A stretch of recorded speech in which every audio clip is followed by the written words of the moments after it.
Salam əziz və dəyərli izləyicilər. Çox hörmətli MİQ və sertifikasiya imtahanına hazırlaşan dəyərli müəllimlər, hörmətli abituriyentlər, ikinci şans imtahanına bilirəm hazırlaşırsınız. Hər birinizə uğurlar arzulayıram. Bu günləri DİM-in 20 sınaq test kitabçasını, 3-cü qruplar üzrə nəzərdə tutulmuş test kitabçasının 15-ci sınavın izahını verəcəm. İzaha keçməmişdən qabaq onu bildirim ki, bu tərz dərs izahlarının, test izahlarının davamını istəyirsinizsə kanalıma abunə olmağı və bəyənməyi unutmayın. Keçək sualların izahına. Sual 1. 1929-cu il Sovet Azərbaycanı və 1924-cü Türkiyə Cumhuriyyətinin tarixinə aid oxşar cəhət. Təbii ki, burada əlifba islahatının keçirilməsidir. Çünki 1929-cu ildə Azərbaycanında, Sovet Azərbaycanında Latin əlifbasına keçilib. 1924-cü ildə Türkiyə Cumhuriyyətində də Latin əlifbasına keçilib. Oxşar cavab burada C variantı olacaq. İkinci sual. Venn diaqramıdır, üçlü Venn diaqramıdır. Teymuri, Osmanlı və Böyük Monqolu verib. Bir də ortaq xüsusiyyətlərini verib. Baxaq indi bu suala. A variantında yazır ki, Cənubi Qafqaza işğalçı hücumlar etmişdir. Bəli, bunların üçü də Cənubi Qafqaza işğalçı yürüşlər eləyib. Ona görə anı yazırıq ortaya. İkinci fikir nədir? İkinci fikirdə deyir ki, əsası 14-cü əsrin ikinci yarısına qoyulmuşdur. 1350-dən o yana, 1370-də yaranan Teymurilər dövlətidir. Ona görə B-ni yazacağıq Teymurilərə. Üçüncü fikir nədir? Yazır ki, burada Xarəzmşahlar dövlətinə son qoyaraq Mərkəzi Asiyanı. Bəli, biz Xarəzmşahlara 1221-ci ildə son qoyub Mərkəzi Asiyanı işğal edənin Monqol imperiyası olduğunu bilirik. D variantına yazıb. Azərbaycan uğrunda Qızıl Ordu ilə mübarizə aparan Teymurilər idi. Azərbaycan uğrunda Teymurilərə yazırıq D variantını. Yenədir, bəli, Qızıl Körpü adlandırılan şəhəri fəth eləyən də təbii ki, biz bilirik Konstantinopoldur, İstanbul olacaq. 1B-D, 2C, 1B-D, 2Y, Y variantı olmalıdır burada. Bəli, 1B-D, 2Y, 3C, 4A. 1B-D, baxaq variantlara. 1B-D, 2Y, 3C. Cavab olacaq burada C variantı. Sual 3.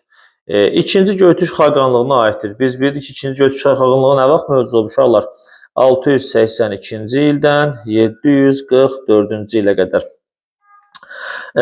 Demək, Bilgə xaqan bu dövlətin ən güclü hökmdarıdır. Dövlətin idarə edilməsində Bilgə xaqana Kültikin və məsləhətçi Tonyukuk yardım edirdilər. Burada cavab 1-3-dür. Cavab oldu B variantı. Keçək 4-cü sualın izahına. Rusiyadan fərqli olaraq 17-ci əsrdə İngiltərə tarixinə aiddir. 17-ci əsrdə Rusiyadan fərqli olaraq İngiltərədə burjua inqilabı baş vermişdi. 1640-cı ildə uzun müddətli parlamentin çağırılması ilə.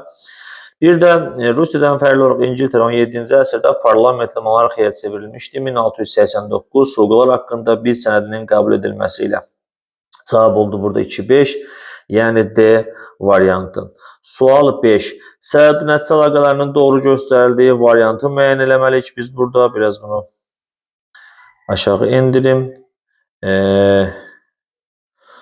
5 dənə fikirdir, 5'li sualdır. Baxaq suala indi. Birinci fikir. 714-cü ildə Asur hökmdarı II Sargon yürüşü Manna dövlətçiliyindən son qoymayıb. Manna 590-cı ildə süqut olub. İkinci fikir. 36-cı ildə Fras və Antonin hücumu, bəli, Atropatenalılar güclü müqavimət göstərdilər və Antoni geri çəkildi. Üçüncü fikir. Albaniya və Atropatena dövlətlərinin yaranması, Azərbaycanda vahid türk xalqının yaranması prosesinin başlanması, bəli, düzdür. Xalqımızın yaranması prosesi Atropatena və Albaniya dövlətlərinin yaranması ilə başlayır. 11-ci əsrdə Səlcuq axınları ilə bitir. Dördüncü fikir. Eradan əvvəl 7-ci əsrdə Manna hökmdarı Ahşer Niskit Paşa İşbaka ilə ittifaqa girməsi Mannanın Midiya əsarətində. Manna Midiya əsarətində bir dəfə düşüb 590-da süquta uğrayıb. Yəni dövlətçiliyini qoruyub saxlaya bilməyib onda. Bu səhv fikirdir. Təbii ki, bu səhv fikir olsa 5-ci fikir doğru olacaq. 5-ə baxaq. Eradan əvvəl 36-cı ildə Roma səqaidəsi Kanidinin Albaniyaya hücumu, Albanların məğlub olub Romadan aşağı düşməsi. Bu da düz fikirdir. Cavab oldu 2-3-5, yəni Y variantı. Baxaq 6-cı suala. Üzrlü hesab edeyim. Səfəvi Şah 1-ci Abbasdan fərqli olaraq Şah 2-ci Abbas Osmanlı ilə müharibə 2-ci Abbas aparmayıb. Bu getdi. İngiltərə nəbət dostluğu 1-ci Abbas imzalayıb. Bu da getdi. Baxaq digər variantlara. Paytaxtı Yeni şəhərə 2-ci Abbas köçürməyib, bu getdi. Şeybanilərlə 2-ci Abbasın mübarizəsi yoxdur. Bu da getdi, bəli. Rusiya ilə hərbi münaqişəyə girib və dinc yolla bu münaqişəni həll edib. 1653-də başlayıb münaqişə, 1662-ci ildə bitib. Bu 2-ci Abbasa aiddir. 7-ci suala baxaq. İlk dəfə Azərbaycan torpaqlarını vahid dövlət halında birləşdirmiş sözün görən kimi biz yazmalıyıq. Hansı hökmdarı? Yusif ibn Əbu Sacı. Cavab B variantı olacaq. 8-ci suala baxaq. Azərbaycan Xalq Cümhuriyyəti Seyid Cəfərinin milli hökuməti Xalq Cümhuriyyətinə aiddir. Nə? 1918-ci ildə təsbit olunmuş, noyabr ayında təsbit olunmuş konstitusiya ilə üçrəngli dövlət bayrağı. Uşaq bunu oxuyan kimi tez deyir ki, hə, mənim doğru fikirdə bu da, amma doğru deyil axı. Niyə doğru deyil? Çünki əziz və dəyərli izləyicilər, AXC-nin konstitusiyası olmayıb axı. Burada konstitusiya sözü cavabı korlayır. İtaliya ilə hərbi sahədə müqavilə imzalanması bu cavab doğru cavabdır. Bolşevik Rusiyası ilə AXC-nin münasibətləri olmayıb. Bu da yanlış fikirdir. Seyid Cəfər Pişəvəriyə aiddir. Müstəqilliyini Antanta, Seyid Cəfər Pişəvərinin müstəqilliyini heç kəs tanımayıb. Yəni, bu səhv fikirdir. Cənubi Azərbaycan dil haqqında fərman verir və Cənubi Azərbaycan dövlət dilinin Azərbaycan dili elan edilib 1946-cı ilin yanvarında verilən fərmanla B doğrudur. Azərbaycan qanun qəbul edilib 1946-cı ilin fevralında və torpaqsız kəndlər torpağa təmin olunub. C də doğrudur. 1B, 2BC cavab oldu burada B variantı. B-ni biz doğru cavab kimi götürdük. 1B, 2BC. Diqqətli olun. 9-cu sual. 1918-ci il 27 iyun 1 iyul Göyçay döyüşlərinə aid olanları müəyyən edin. Göyçay döyüşündə biz bilirik ki, AXC qoşunları, AXC Osmanlı qoşunları Bakı XKS-nin hərbi qoşunlarını məğlub elədilər. Cavab olacaq burada 2-3. Bir də ki, bu döyüş 2-ci hökumət kabineti dövründə baş verib. Biz bilirik ki, AXC-nin 2-ci hökuməti 1918-ci ilin 19 iyununda qurulub, ta ki, dekabrın 7-sinə qədər. Demək, 2-ci hökumətə düşür. Cavab oldu burada 2-3-5, yəni D variantı. Sual ona baxaq. Xəritədə qeyd olunmuş ölkələrə aid uyğunluğu müəyyən edin. Burada 1 İngiltərədir, 2 Almaniyadır, 3 Fransadır, 2 Prusiyanın ərazisidir, Prusiyada. İndiki Almaniya deyil. İndiki Almaniyanın bir hissəsidir. Sənaye çevrilişi başlayıb ilk dəfə, təbii ki, biz bunu bilirik ki, sənaye çevrilişi 18-ci əsrdə İngiltərədə başlayıb. QT blokadası siyasətini yeridən Fransa idi. Sadova döyüşünü Avstriya məğlub eləyəndə Prusiya idi. 1A, 2C, 3B. 1A, 2C, 3B cavab olacaq burada B variantı. Sual 11. Qaraqoyunlu və Ağqoyunlu dövlətlərinə oxşar xüsusiyyət deyil. Gözüm burada birinci olaraq D variantına sataşdı. Cavab ilə D variantıdır. Niyə? Çünki əziz və dəyərli izləyicilərim, Qaraqoyunlu dövləti mövcud olan zaman Səfəvilər dövləti yox idi. Səfəvilər dövləti 1501-ci ildə yaranıb. Qaraqoyunlu onda süquta uğramışdı. Əgər yazsaydı ki, Səfəvilərlə mübarizə, bəli, Qaraqoyunlular Səfəvilərlə mübarizə aparırlar. Amma dövlətlə yox, mübarizə aparmayıblar. Ona görə cavab olacaq burada D variantı. Sual 12. Azərbaycanda erkən orta əsrlər. Erkən orta əsrlər nə vaxta qədərdir? 11-ci əsrə qədər. Klassik feodalizm. Klassik feodalizm nə vaxt? 11-dən 15-ci əsr daxil olmaqla. 11, 12, 13, 14, 15. Həmin dövrə aid ümumi cəhətlər nədir? Erkən feodalizm dövründə də Azərbaycanda vəqf torpaqları var idi. 7-ci əsrdə ərəb işğalı nəticəsində bu torpaq mövcud olmuşdu. Ta ki 19-cu əsr AXC-yə qədər bu torpaq mövcud olub. Klassik feodalizm dövründə də vəqf torpaqları olub. Yəni burada ortaq cavab vəqf torpaq sahibinin mövcud olması olacaq. Cavab D variantı. 13-cü sual. 20-ci əsrin 50-ci illərin ikinci yarısı Sovet Azərbaycan tarixinə aiddir. Əziz və dəyərli izləyicilərim, 20-ci əsrin 50-ci illərin ikinci yarısı biz bilirik ki, İmam Mustafayevin rəhbərlik dövrüdür. 1954-59-cu illərdə hakimiyyətdə olub. 54-ü buradan çıxdıq, amma 55-dən artıq ikinci yarı başlayır. 56, 57, 58, 59-cu illər bunun hakimiyyət dövrüdür. Gördüyü bütün tədbirlər də demək olar ki, 50-ci illərin ikinci yarısına aiddir. Baxın, dövlət dili ilə bağlı konstitusiya maddə əlavə edilməsi İmam Mustafayeva aiddir, 50-ci illərin ikinci yarısıdır.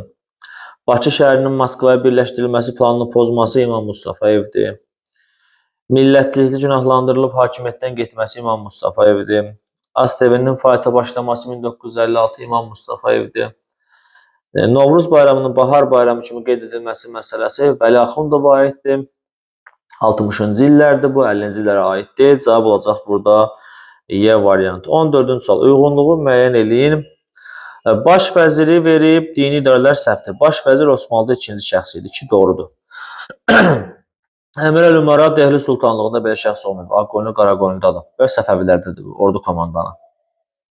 Sədr-Əzəm heç vaxt dini işlərə, maliyyə işlərinə baxmayıb. Sədr-Əzəm dini işlərə baxıb.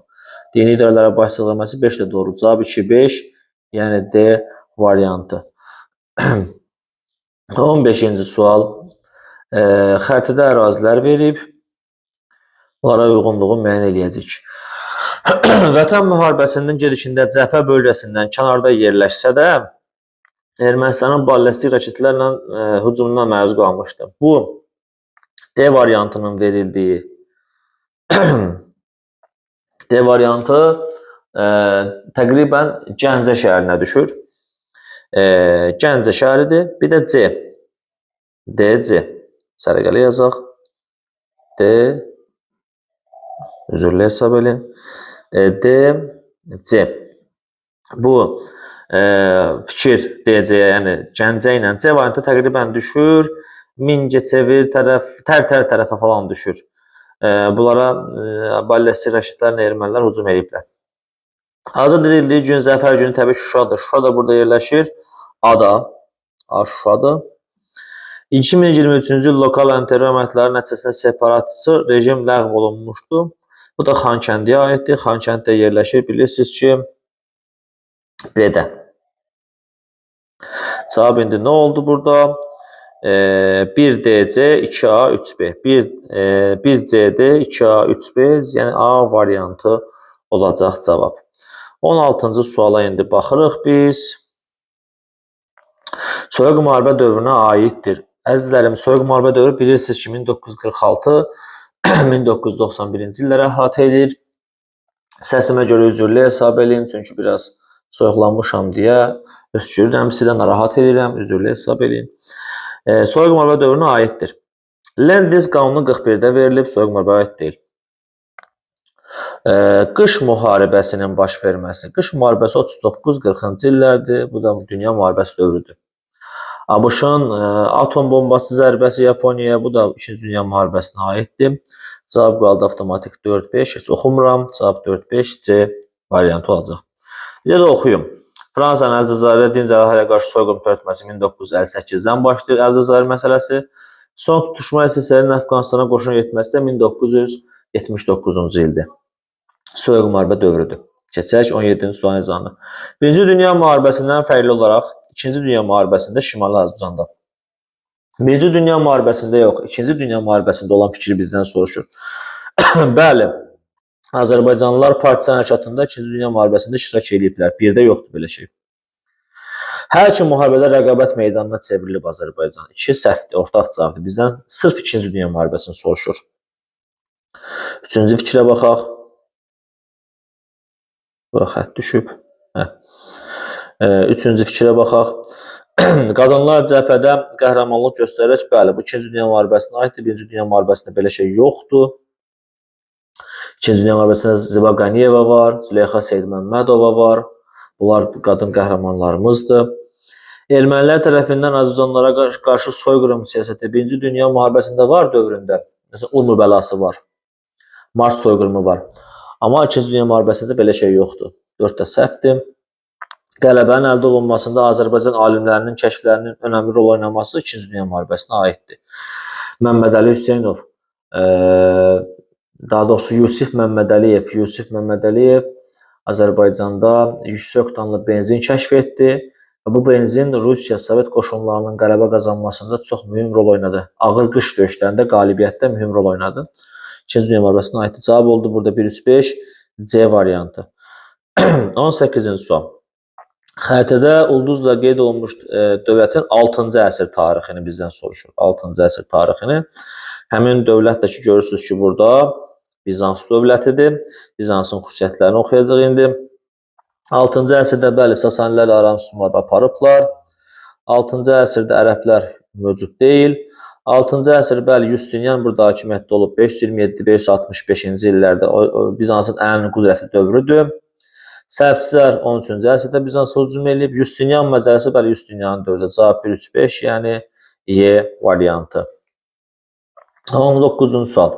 Mehranilər sülaləsinin hakimiyyət dövründə baş verməmişdir. Mehranilər nə vaxt hakimiyyətdə olub əzizlərim?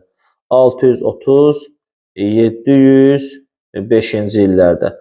Bu dövrə aid olmayan Savalan döyüşüdür. Savalan döyüşü 731-ci ildə olub və həmin döyüşdə Xəzərlər qalib gəliblər. 731-ci ildə Mehranilər yox idi. Cavab oldu B variantı. 20-ci sual. Yaqub Paşanın zamanında inşa olunmuşdur. Təbii ki, biz bunu bilirik. 1483-cü ildə Yaqub Paşanın sifarişi ilə inşa edilən Həşt Behiş Sarayı. 1483-cü il. O sarayda məscid, şəfa evi, kitabxana, cıdır meydanı, xiyaban da var idi. 21-ci sual. Böyük Moğol imperiyası Dehli Sultanlığından fərqli olaraq. Böyük Moğol imperiyası mövcud olub 1526-cı ildən 1859-a kimi. Dehli Sultanlığı mövcud olub 1206-dan 1526-ya kimi. Dehlinin süqutu nəticəsində Moğol yaranıb.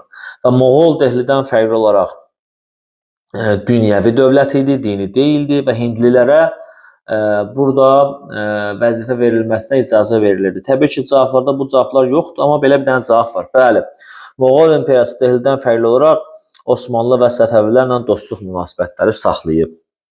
Həm Babur Şah, həm də Əkbər Şah. 22-ci sual. Gəncə xanlığı, Lənkəran xanlığı və Bakı xanlığı. İki hakimiyyətlik Gəncədə olub. Anı yazıq bura. Qarabağ xanlığının aslı vəsində Gəncə olub. Beni də yazıq bura. 67-ci ildə Qubaya tabi olan Bakıdır. Bunu yazıq bura. Bayat savaşında bunların heç bir iştirak eləməyib. Səfəvilər nəsli tərəfindən yaradılan Lənkəran xanlığıdır. 1AB, 2C, 3Y variantı. Cavab oldu B variantı. 22-ci sualda bu qədər. 23-cü sual. Şuşa şəhərinin tarixinə aid xüsusiyyətlərini müəyyən edin. Əsası 18-ci əsrin əvvəlinci bəli, 18-ci əsrin 50-ci illərində qoyulub, 1752-ci ildən inşasına başlanılıb, 56-57-də inşası bitib. Təbrizli, Əylisli, Qazançalı, Köçərli və s. kimi məhəllələr mövcud idi burada, düzdür. Atçılıq, atları məşhurdur, bu da düzdür. Əgər 5 dənə fikirdirsə, 3 dənə doğrusa, demək digər ikisi səhvdir, oxumuram. 1, 2, 3 cavab olacaq burada. 1, 2 və 3. Keçək digər sualın izahına. 24-cü sual. 1993-cü ildə baş vermiş hadisələrin müəyyən edin. Dövlət Müdafiə Şurasını Heydər Əliyev ulu öndərimiz 1993-cü noyabr ayının 1-də yaratdı. Bu 93-cü ildir. Əsr müqavisi 94-dür. Bunu çıxdıq buradan. Murovdağ Əhməd 94-dür. Bunda çıxdıq buradan. Heydər Əliyevin Ali Sovetin sədri seçilməsi bəli 93-ün 15 iyunudur. Heydər Əliyevin prezident seçilməsi bəli 93-ün oktyabr ayıdır. Cavab oldu burada 1, 4 və 5. 25-ci sual. Ulu icmadan fərqli olaraq qəbilə icmasına aid olan. Ağıllı insan tərəfindən yaradılması bəli qəbilə icmasıdır. Bir doğrudur. İlk insan kollektivi ulu icmadır. Bu səhvdir. Bizdən qəbilə icmasını soruşur. Mövcudluğu dövründə istehsal təsərrüfatı bəli qəbilə icması dövründə istehsal təsərrüfatı formalaşdı. Neolit dövründə. Yaranması mezolitdir, formalaşması neolitdir. İlk dini inancların meydana gəlməsi orta paleolit, ilk din alt paleolitdə də ulu icmaya aiddir. 4-ü çıxırıq buradan. Demək 5-ci fikir. İnsanlar arasında bərabərsizliyin əsası qoyulub Erkəntunuz dövründə. Onda qəbilə icması da yox idi, ulu icma da yox idi. Cavab oldu burada 1 və 3. 26-cı sual. Xronoloji acılığı müəyyən eləyək. Təbriz şəhərinin Monqolların qarat və dağıntıdan xərac verməklə xilas olması Monqolların birinci yükünə aiddir. Birinci yükdə neçənci illərdir? 1222-ci illər, düzdürmü? Gəncədə xaricimşahlara qarşı Usta Bəndərin üsyanı 1230, biraz pis yazdım, 31-ci il. Birinci Axıstanın Gürcü qoşunlarının köməyi ilə Usta Bəndəri məğlub etməsi 1175-dir. Azərbaycanın Ali Monqol xalqlarının canişin tərəfinə idarə olma başlanması Monqol canişin Niyazıcında 1239-cu ildə yaradıldı. 9-un biraz pis düşdü. Yazdım amma. Hə. Demək, xronoloji ardıcıllıq burada necə olacaq? Birinci gələcək 3, sonra gələcək 1, sonra 2, sonra 4. Yəni cavab oldu burada 3, 2, 1, 4. 3, 2, 1, 4, 26-cı sualın cavabı oldu. Keçirik 27-ci suala. Uyğunluğu müəyyən edin. 1920-ci ilin avqustunda Sovet Rusiyası ilə erməni daşnaqları arasında bağlanmış müqaviləyə əsasən Şərur Dərələyəz verilirdi Ermənistana. Naxçıvan, Zəngəzur, Qarabağda mübahisəli ərazi elan edilirdi. Baxaq gör, burada varmı? Bəli, C-dir. Var burada. 1-ə yazırıq C və D variantlarını. İkinci fikir. Rusiya Komünist Partiyasının Qafqaz Bürosunun 21-ci il 5 iyul tarixli qərarına əsasən 4 iyulda qərar vermişlər ki, Qarabağ Ermənistana versinlər. Nəriman Nərimanovun etirazına görə 5 iyulda həmin qərar dəyişdirildi və qərara əsasən Dağlıq Qarabağ Azərbaycan tərkibində muxtar olaraq qalmalı idi. Mərkəzdə olmalıydı Şuşa şəhəri. Baxaq bura. Bəli, Dağlıq Qarabağ Azərbaycan tərkibində saxlanıldı və ona mərkəzi Şuşa şəhəri olmaqla muxtariyyət verildi. Adı gedir 2-yə. Başqa fikirlər yoxdur bu 2 dənə hadisə haqqında. Ona görə 1C-dir, 2A olaraq bunu müəyyənləşdirdik cavabını. 1C-dir, 2A. 27-ci sualın cavabı da bu qədər. Keçək indi situasiya sualına. Əzizlərim, situasiya sualında mətni oxuyanda görürsünüz ki, Türkiyədən bəhs olunur. Türkiyə müstəqilliyi əldə etməsindən, Lazonla müqaviləsindən falan. Yazır ki, burada 28-ci sualda Məmmədə bəhs edilən azadlıq mübarizəsi zamanı TBMM, azadlıq mübarizəsi zamanı Türkiyənin, TBMM-in Antantaya qarşı ittifaqa girdiyi dövlət, təbii ki, biz bunu bilirik, Sovet Rusiyasıdır. Sovet Rusiyası ilə ittifaqa girmişdi. 29-cu sual. Məmmədə bəhs edilən TBMM hökuməti ilə Antanta arasında bağlanmış müqavilə biz bilirik ki, hansı müqavilədir? Lozanna müqaviləsi.